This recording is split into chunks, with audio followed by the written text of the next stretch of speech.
के इस जोगिंद्रनगर विधानसभा क्षेत्र के इस कार्यक्रम में जो हिमाचल प्रदेश की इस यात्रा के 75 वर्ष पूर्ण होने के पश्चात हम एक समारोह के रूप में यहाँ पर आयोजित कर रहे हैं।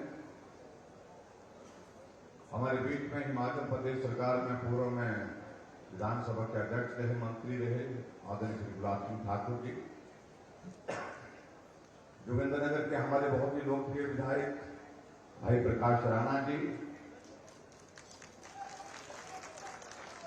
हमारे बीच में गौ सेवा आयोग के अध्यक्ष अशोक शर्मा जी,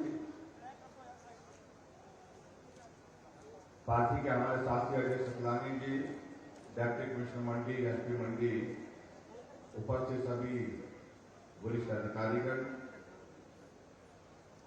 मंच पर उपस्थित सभी पार्टी के पदाधिकारी, पंचायती राज संस्थाओं से चुने हुए प्रतिनिधि, यहां उपस्थित सभी भाइयों बहनों और पत्रकार मित्रों, मैं क्षमा चाहूंगा कि मैं नाम की उस सूची को पूरा नहीं कर पा रहा हूं जो संबोधन के लिए थे, समय की कमी है। भाई और बहनों, आज फिर से एक बार जोगिंद्रनगर विधानसभा क्षेत्र में आप सबके बीच में आकर के आप सबके दर्शन करने का सौभाग्य प्राप्त हुआ। आप बड़ी संख्या में आज के इस कार्यक्रम का हिस्सा बने, उसके लिए मैं आप सबको हृदय से आभार व्यक्त करता हूं।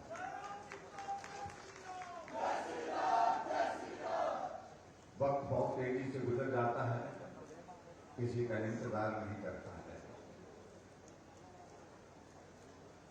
हिमाचल में आप सबके आशीर्वाद से हमारी सरकार को 5 वर्ष होने जा रहे हैं और 5 वर्ष का कार्यकाल पूरा होने के बाद एक परीक्षा की प्रक्रिया में से हम सबको गुजरना है। उस सिलसिले में भी हम आप बात करेंगे, लेकिन आज का ये कार्यक्रम विशेष तौर से हमने अलग तरह का कार्यक्रम तय किया है। कार्यक्रम इस तरह का अलग है कि हिमाचल प्रदेश की यात्रा के 75 वर्ष पूर्ण हुए, यानी कि हिमाचल प्रदेश के गठन। अगर मैं इस पूरे पंडाल में देखूं, जब हिमाचल प्रदेश का गठन हुआ था, मुझे लगता है कि अगर चाहे मंच की बात करें तो मैं नीचे की बात करूं, मुझे लगता है कि साहब गुलाब सिंह जी हमारे बीच में एकमात्र ऐसे शख्सियत हैं जिन्होंने हिमाचल प्रदेश का गठन अपने जीवन में,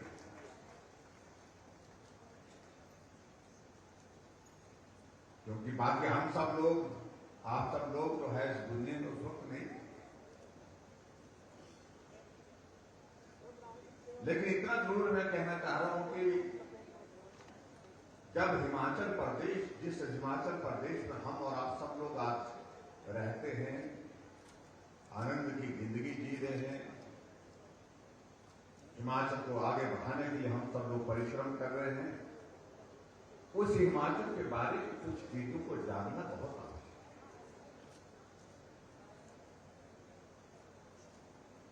आदरणीय प्रधानमंत्री जी ने पूरे देश की आजादी के 75 वर्ष बीतने पर अमृत महोत्सव के अनेक कार्यक्रम आयोजित किए।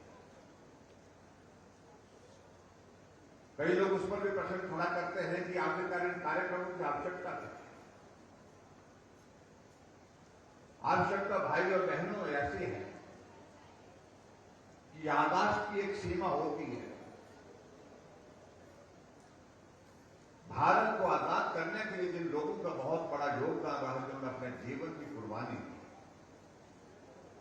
और भारत की आजादी के बाद जो भारत हमको मिला था, उस भारत में किस प्रकार से संघर्ष के साथ हम आगे बढ़े और 75 वर्षों की यात्रा को पूरा किया, ये अपने आप में एक बहुत बड़ा शोध का विषय है। एक अपने आप में एक जो है बहुत बड़ा अध्ययन का विषय है। इसलिए हमारा ये दायित्व बनता, जिम्मेवारी बनती है कि जो नई जनरेशन, नई पीढ़ी कम से कम उन हालातों को, उन परिस्थितियों को तो समझे जब भारत स्वतंत्र हुआ। इसलिए आदरणीय प्रधानमंत्री जी ने पूरे देश के सामने अनेकों कार्यक्रम, अभी हाल ही में कार्यक्रम आपके बीच में किया, और उस कार्यक्रम के अंतर्गत 15 अगस्त कि दिन तय किया कि क्या यह संभव है कि हर देश का नागरिक अपने घर में तिरंगा झंडा फहराए। प्रधानमंत्री नरेंद्र मोदी जी का आह्वान हुआ कि मैं चाहता हूं कि हर घर में तिरंगा लगे, और इसलिए उन्होंने नारा दिया, हर घर तिरंगा, घर घर तिरंगा, और पूरा देश उस आह्वान के साथ चल पड़ा। हमने देखा गरीब से गरीब आदमी भी जाकर के तिरंगा झंडा ढूंढ रहा था कि मुझे भी चाहिए, मुझे भी अपने घर में तिरंगा झंडा चाहिए। आज हम हिमाचल प्रदेश में हम निकलते हैं, सड़कों पर निकलते हैं, गाड़ियों से जब सफर करते हैं तो हम देखते हैं कि एक चाय वाले की छोटी सी चाय की दुकान है, लेकिन तिरंगा झंडा उसमें भी लगा हुआ है। एक ढाबे वाले का ढाबा है, लेकिन उसमें भी तिरंगा झंडा लगा है।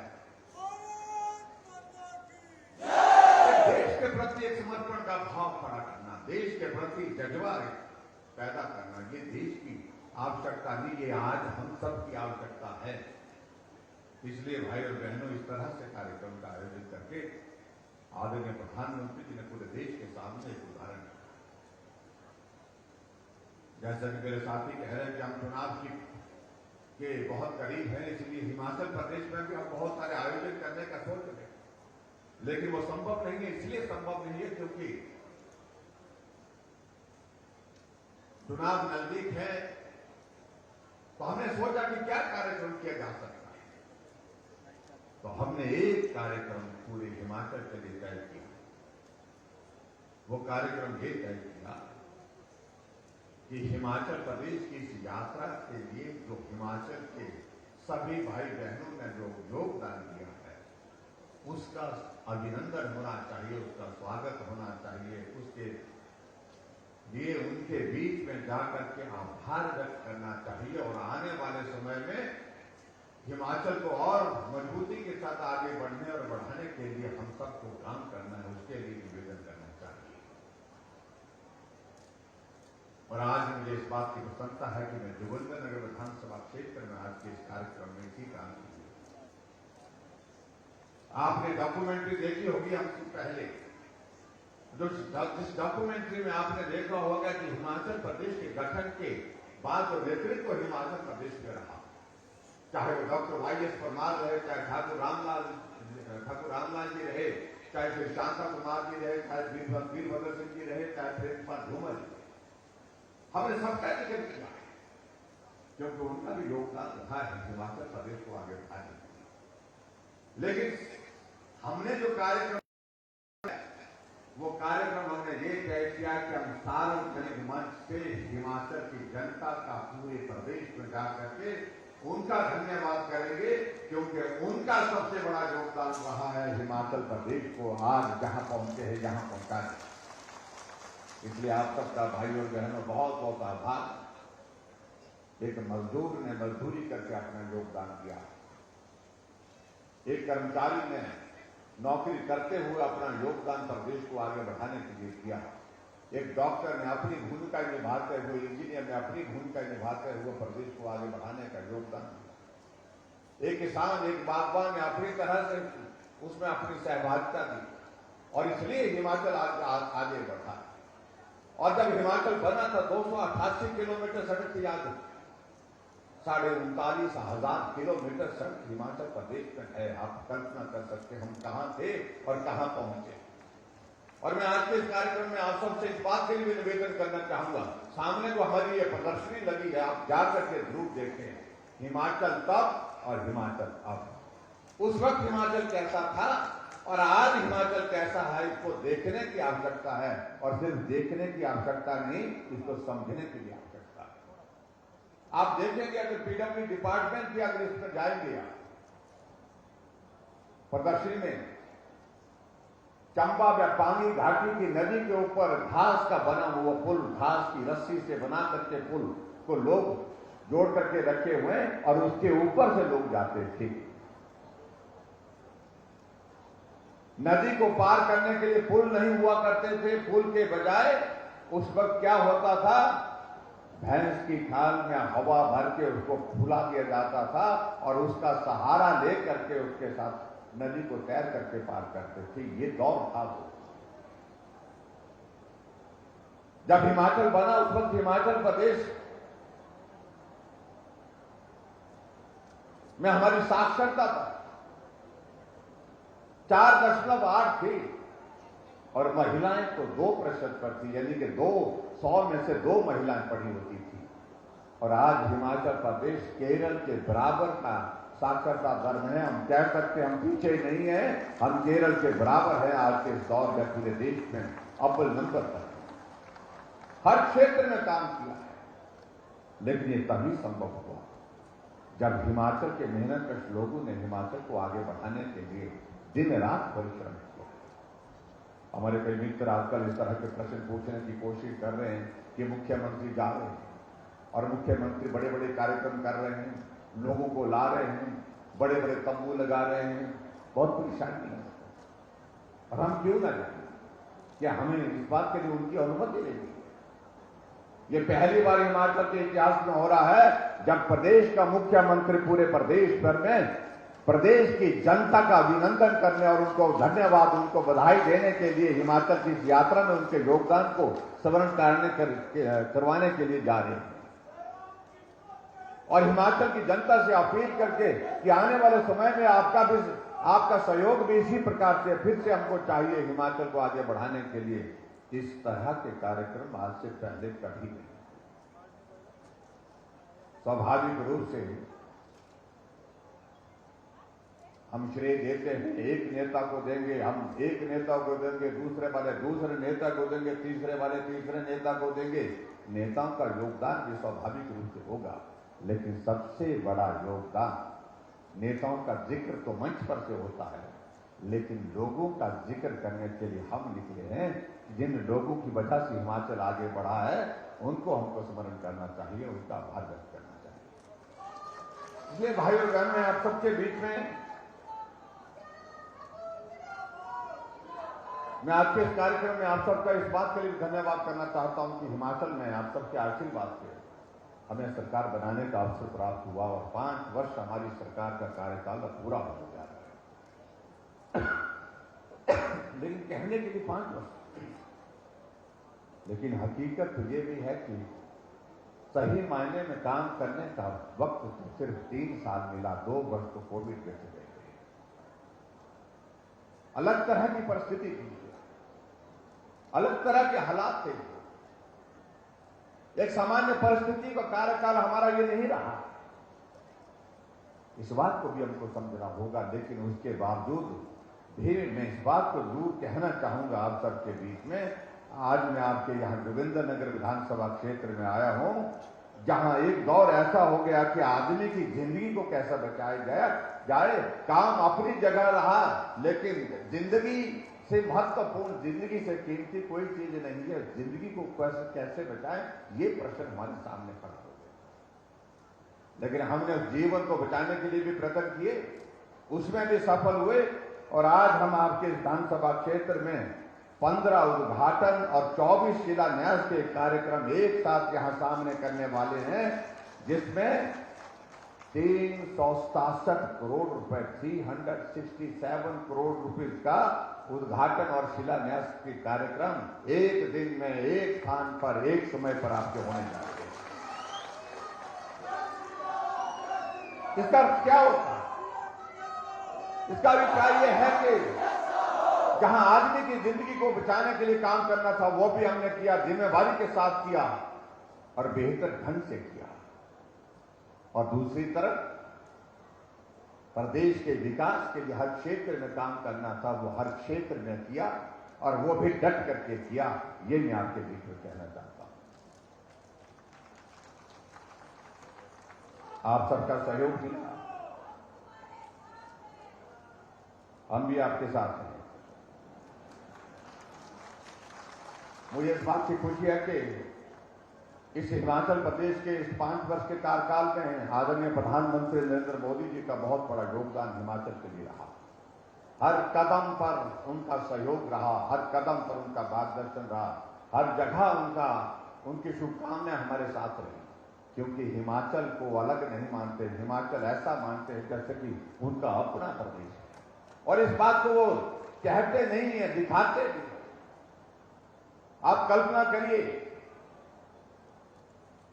अभी 5 वर्ष का कार्यकाल पूरा हुआ नहीं हमारा, लेकिन 5 वर्ष का कार्यकाल पूरा होने के साथ साथ में प्रधानमंत्री जी के हिमाचल प्रदेश के दौरों की संख्या 10 होने जा रही है। 7 हो गए, 3 अब आने वर्षों में होने वाले हैं। एक 24 तारीख को मंडी है, और 24 तारीख के कार्यक्रम में मंडी में भी मेरा आप सबसे निवेदन है कि आप बड़ी संख्या में पहुंचे। खासतौर से युवा यहाँ पर बैठे हैं, युवाओं से मैं विशेष तौर से कहना चाहूंगा, युवा रैली रखी है और उस रैली में आप सबको बड़ी संख्या में पहुंचना है और मंडी में हम आपका स्वागत करेंगे। तो ऐसे में मुझे लगता है कि जो प्रधानमंत्री 4.5 वर्ष के कार्यकाल में 7 बार हिमाचल आए और 5 वर्ष के कार्यकाल में 10 बार जिनका आना हुआ है, तो आप अंदाजा लगा सकते हैं कि उनका रिश्ता इस प्रदेश के साथ किस प्रकार का है। इस बात को समझने की आवश्यकता है। हमारे कई साथी इस तरह की बात कहते हैं कि प्रधानमंत्री जी आए थे, कुछ नहीं मिला, प्रधानमंत्री यहां आए थे, कुछ नहीं मिला, प्रधानमंत्री जी हमारे ऐसे नेता हैं जो जिनसे मांगने की जरूरत कभी हुई ही, अपने आप जो कुछ भी देना है अपने आप देते। और मुझे इस बात की खुशी है कि हिमाचल प्रदेश को 10,000 करोड़ रुपए के ज्यादा के प्रोजेक्ट उन्होंने हिमाचल प्रदेश को स्वीकृत किए। अभी हाल ही में 800 करोड़ रुपए हिमाचल के विकास के लिए उन्होंने हिमाचल प्रदेश के लिए दिए। अभी हिमाचल प्रदेश में बाढ़ के कारण, बरसात के कारण नुकसान हुआ, तो सबसे पहले पैसा हिमाचल प्रदेश के लिए राहत कार्य के लिए दिया गया, इसलिए कि ये हिमाचल अपना है, ये प्रदेश अपना है, ये पहाड़ी प्रदेश है, छोटा है, अपने संसाधन का में हमें केंद्र से मदद करें। एक प्रधानमंत्री अटल बिहारी वाजपेयी जी थे जो हिमाचल को अपना घर कहते थे और घर की तरह मानते भी थे।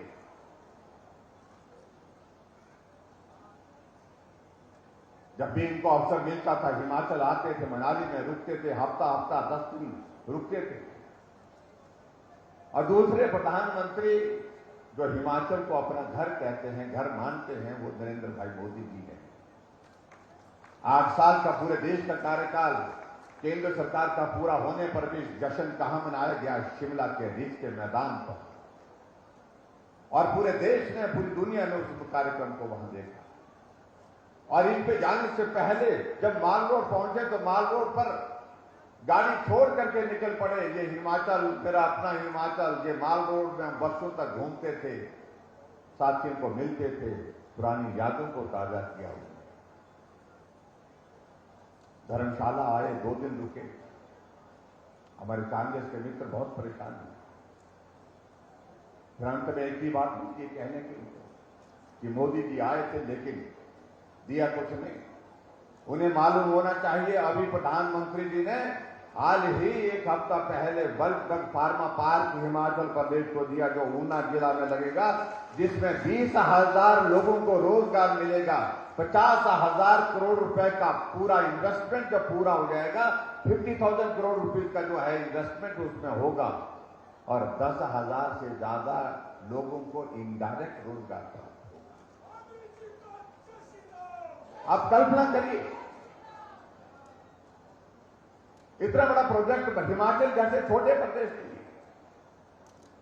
पूरे देश भर में 3 प्रोजेक्ट बनने थे, वो 3 बल्क ड्रग फार्मा पार्क बनने थे, और एक हिमाचल के हिस्से में आना ये छोटा विषय नहीं भाई और बहनों, ये बहुत बड़ा विषय है। इसलिए बहुत सारी बातों का जिक्र कर सकते हैं, मैं उन सारी बातों में ज्यादा नहीं जा रहा। यहां भाई प्रकाश राणा जी कुछ बातों का जिक्र कर रहे थे कि कुछ लोग आए थे और यहां पर कुछ कहे गए कि हमें ही कहा कि हेलीकॉप्टर में कहा ले गए मुझे दुबई। हाँ, उन्हें मालूम है कि उनको मालूम होना चाहिए, बात ठीक ही कही उन्होंने कि हेलीकॉप्टर कितनी देर तक की यात्रा कर सकता है। कुछ बातें कहो जो लोगों को हजम हो सके कम से कम,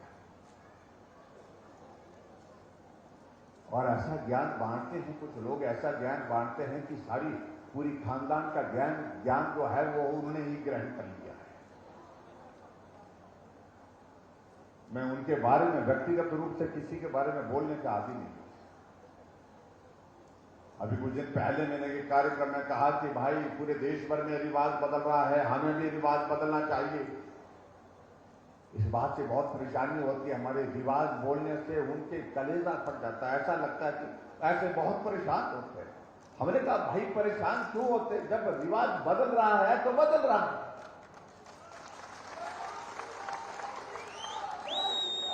और पूरे देश में बदल रहा है। हमारे पड़ोस के राज्य उत्तराखंड में रिवाज था कि हर 5 वर्ष के बाद सरकार बदलती थी। अब की बार भाजपा की थी, फिर भाजपा की बन गई, रिवाज बदल गया। हमारा पड़ोस का राज्य हरियाणा, वहां सरकार बनती ही नहीं थी हमारी, और वहां पर सरकार 2014 में बड़ी, 2019 में 5 साल के बाद फिर चुनाव हुआ, फिर भाजपा की सरकार बनी, रिवाज बदला नहीं। उत्तर प्रदेश में 37 वर्षों से उत्तर प्रदेश में सरकारें बदलती, हर 5 वर्ष के बाद सरकार बदल जाती थी। अब की बार योगी जी थे, योगी जी फिर आ गए ना, तो क्या हुआ, रिवाज बदला ना। गोवा में, मणिपुर में फिर भाजपा की सरकारें बनी। जब पूरे देश भर में रिवाज बदल गया तो हम हिमाचल के लोग क्यों छोड़ेंगे भाई, हम भी बदलेंगे और पूरी तरह से बदलेंगे और बुरी तरह से बदलेंगे। कहा कि बड़े बड़े लोग नहीं कर पाए,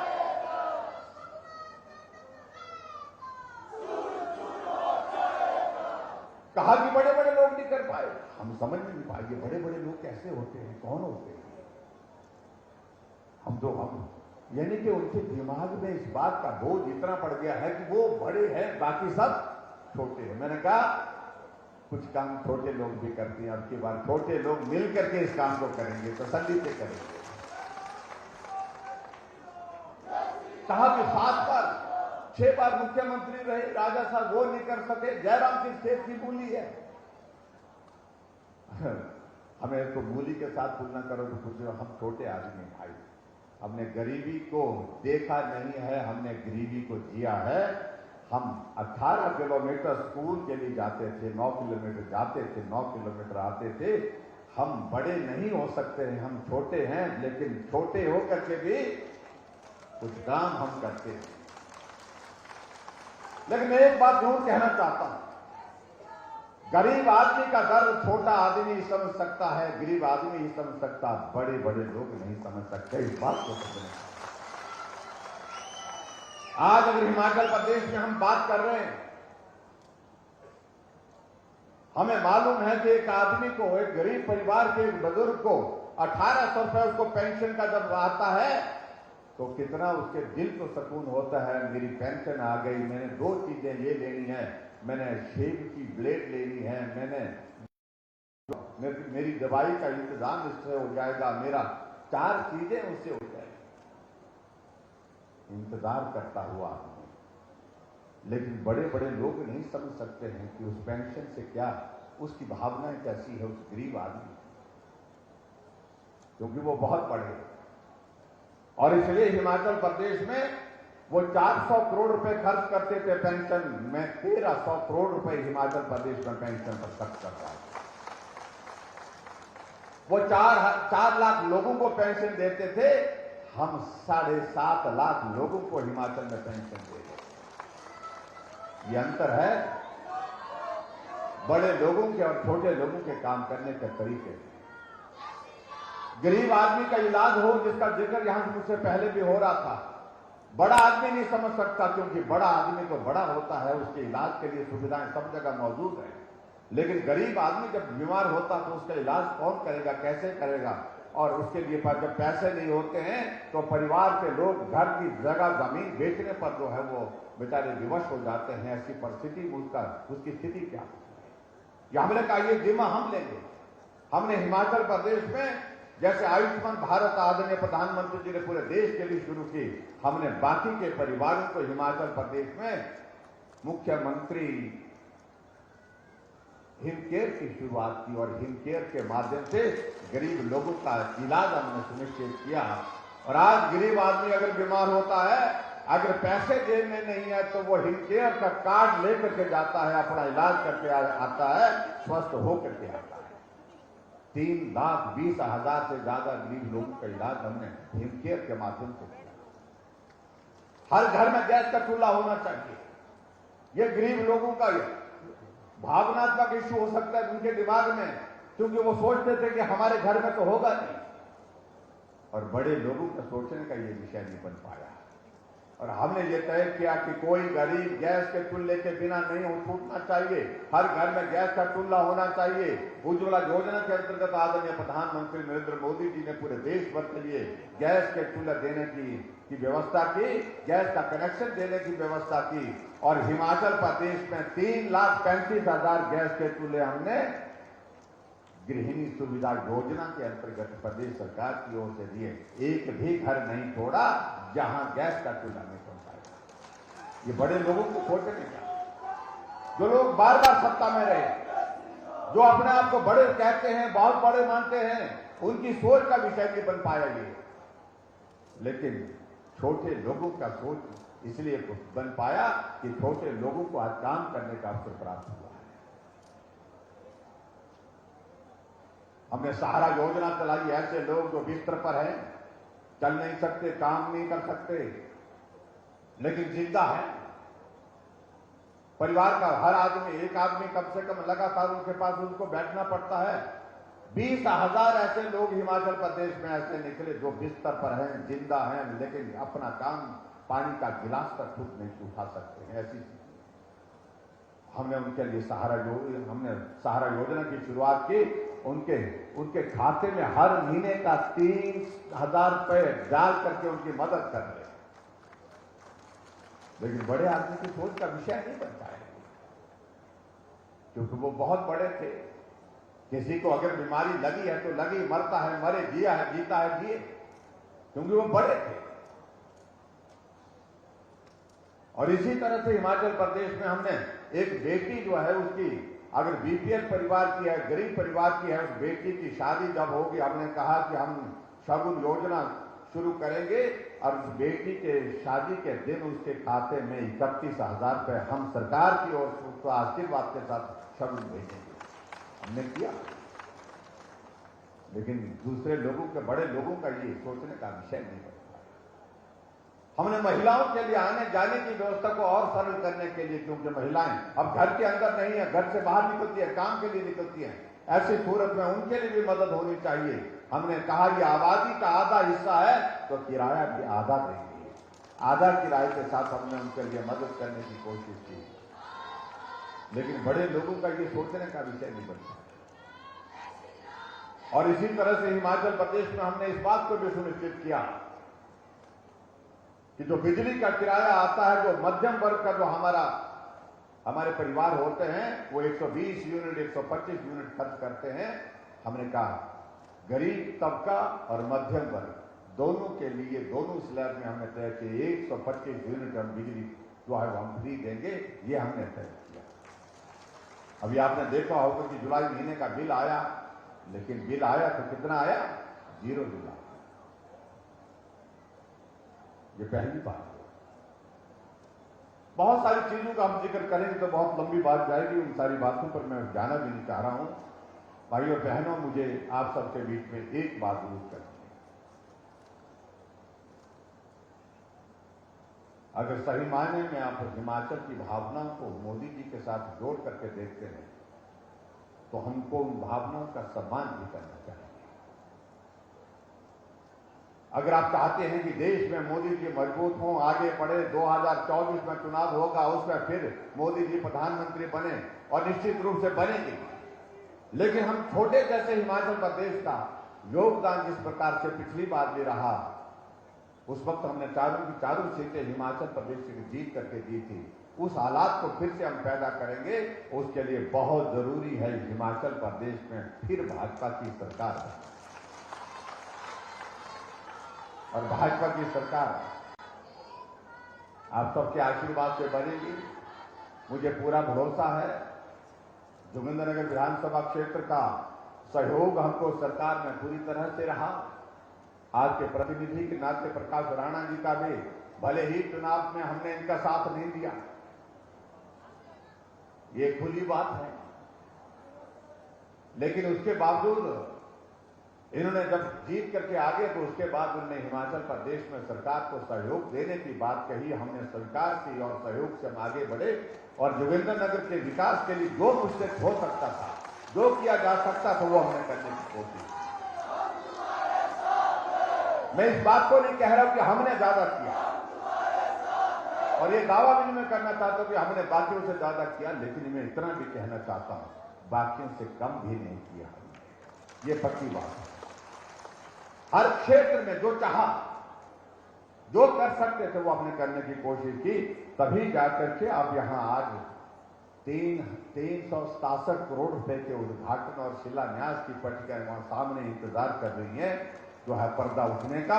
तो उसके लिए मैं आप सबको बहुत बहुत बधाई देता हूं। लेकिन आने वाले समय में भी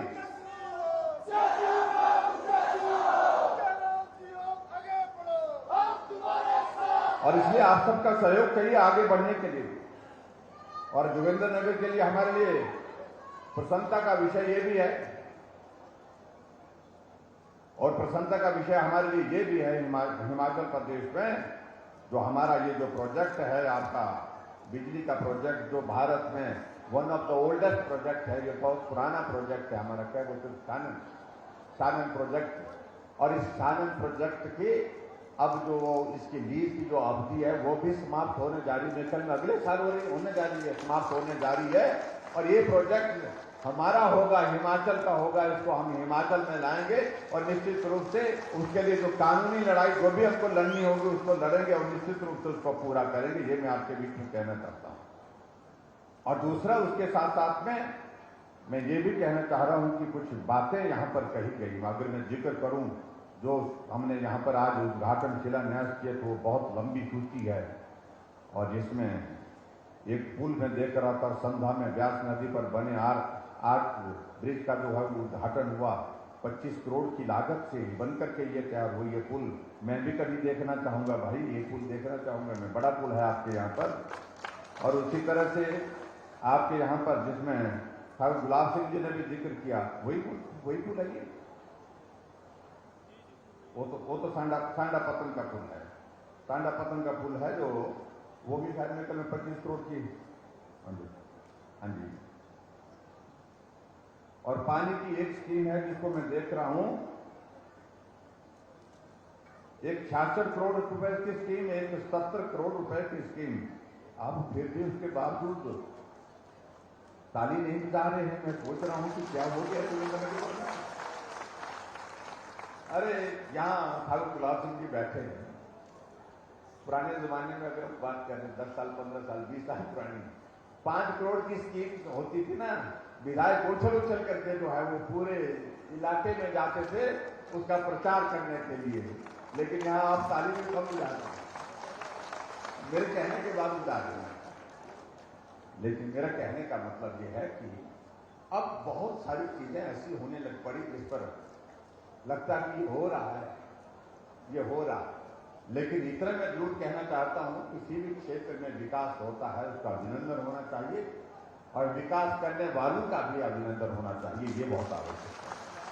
भाई और बहनों, समय होता जा रहा है। मैं आप सबके बीच में 2-3 चीजों का मैं जिक्र करूंगा। राणा जी आप बैठ जाएंगे, मुझे लगता है अब मेरे ऊपर ज्यादा मत करना, दबाव मत डालिए। यहाँ एक ये कहा गवर्नमेंट मिडिल स्कूल जो है वो जिमजिमा नाम होता है, जिमजिमा का दर्जा बढ़ा करके इसको हाई स्कूल करने की बात कही है। नॉर्म्स में पूरा आना चाहिए और इस स्कूल को हम जो है इसको मिडिल स्कूल को हाई स्कूल करने की यहाँ आपके बीच में घोषणा करते हैं। और 2-3 भाई बोल के नहीं होगा, ये खटके होगा। देखना जयराम बार बार करेंगे, कह तो रहे हैं, लेकिन उसके लिए एक पटवार सर्कल की बात कही है खोलने के लिए ग्राम पंचायत धार में। और दूसरा कहा है एक पटवार सर्कल धार में कहा गया इसको खोलने की बात कही है। इसमें जो हमारे नॉर्म पूरे होने चाहिए, इसको निश्चित रूप से हम करेंगे, ये भी मैं आपके बीच में कहना चाहता हूं। और साइंस क्लासेस के लिए शुरुआत करने के लिए हमने कहा कि साइंस क्लास जो है वो सीनियर सेकेंडरी स्कूल तुला में और वहां पर करने की बात कही है, इसकी मांग की है हमने। इसको भी हम पूरा करेंगे। और एक और बताए ग्राम पंचायत गुम्मा में एक प्राइमरी हेल्थ सेंटर खोलने की बात, हालांकि मुझे नहीं लगता कि यहाँ पर प्राइमरी हेल्थ सेंटर खोलने की आवश्यकता रही होगी, लेकिन फिर भी अगर ये डिस्टेंस और पॉपुलेशन के नॉर्म को पूरा करता है तो उसको निश्चित रूप से खोलेंगे। ये भी मैं आपके बीच में कहना चाहता हूँ। बाकी सारी चीजें इनने लिख करके दी है, इनने सूची बहुत लंबी बनाई है। इस सूची को कौन सा एक स्कूल बताओ, बस मैं कौन सा नाम बताओ ना स्कूल का।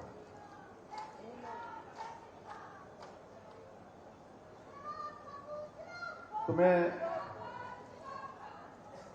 आप सबसे यही कहना चाह रहा हूं। बाकी जो इनने सूची दी है उसमें से, हाँ जी, कौन सा एक स्कूल का बताया कि पपलोटू स्कूल है, ये हाई स्कूल है वर्तमान में, जिसको सीनियर सेकेंडरी स्कूल बनाने की जो बात कही है तो इसको भी करेंगे।